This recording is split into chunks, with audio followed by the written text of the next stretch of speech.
अरे काहे गोरी देखा तानी बिना कजरा और गजरा के घूमत तारू का बात बा। आँख फाड़ फाड़ के देखा मत सुधर जातनी। अच्छा जवन कहतानी सुना। सुनाओ।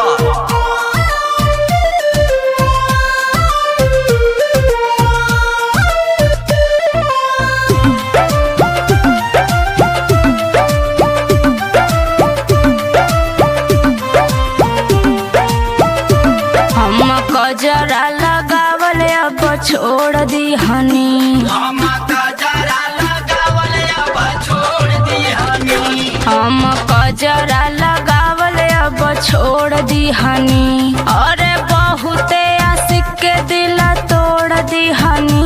अब तक गजरा लगावल हम छोड़ दी हनी। अब तक गजरा लगावल हम छोड़ दी हनी। अब तक गजरा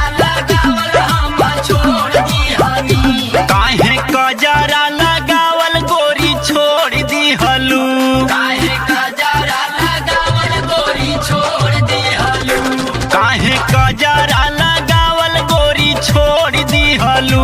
हरे पगहा मोहब्बत वाला तोड़ दी हलू। काहे कजरा लगावल गोरी छोड़ दी हलू। काहे कजरा लगावल गोरी छोड़ दी हलू।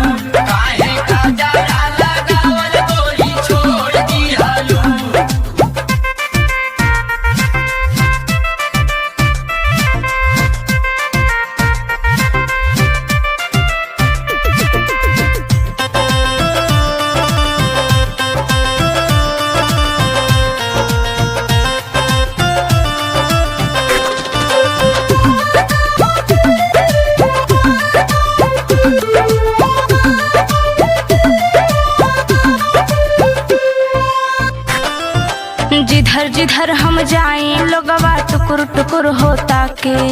टुकुर टुकुर होता के लोगवा टुकुर टुकुर होता के। तोहरा बिन मन ना लागे केहू ना जीवा राखे। केहू ना जीवा राखे ला केहू ना जीवा राखे। जिधर जिधर हम जाएं लोगवा टुकुर टुकुर होता के। तोहरा बिन मन ना लागे केहू ना जीवा राखे। सीधा रहब मनावा के मोड़ दी हनी। अब गजरा लगावल हम छोड़ दी हनी। अब तक गजरा लगावल हम छोड़ दी हनी। अब तक गजरा लगावल हम छोड़ दी हनी।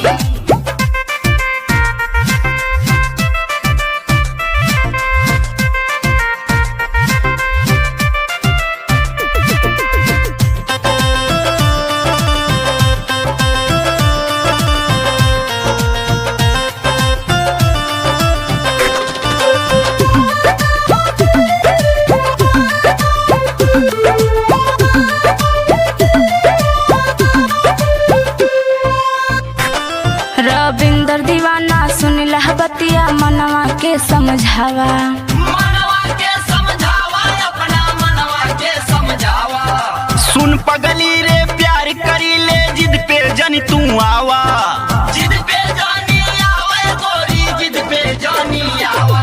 रविंदर दीवाना सुनिला बतिया मनवा के समझावा। सुन पगली रे प्यार करी ले जिद पे जन तू आवा। अरे बहुते आशिक के धक्के फोड़ दी हनी। हम तो गजरा लगावल अब छोड़ दी हनी। काहे